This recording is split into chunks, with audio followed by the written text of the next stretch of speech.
থাকলেও সব সময় তো আর মায়ের কাছে যাওয়া সম্ভব হয় না, তাই নিজের প্রচেষ্টাই আজকে বানিয়ে ফেলেছি মিষ্টি দই।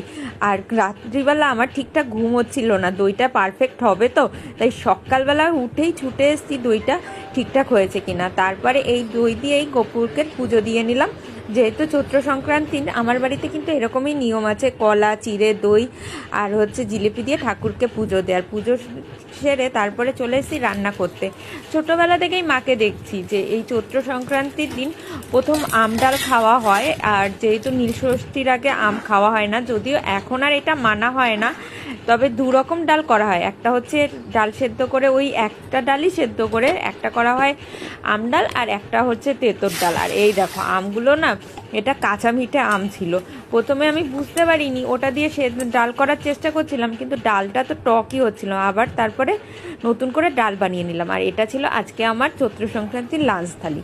আর এই যে গোপুর জন্য সাদা রঙের ড্রেস এনেছিলাম, তো ভাবলাম এইটাকে একটু সাজিয়ে গুছিয়ে নেওয়া যাক। আর এটা হচ্ছে লক্ষ্মী ঠাকুরের জামা, ইচ্ছে করেই দুজনের ম্যাচিং ম্যাচিং এনেছি যাতে সুন্দর করে রং করে নেওয়া যাক। এইটা কীরকম হয়েছে সেটা তো তোমাদের সাথে পরের ব্লগে শেয়ার করব। টাটা।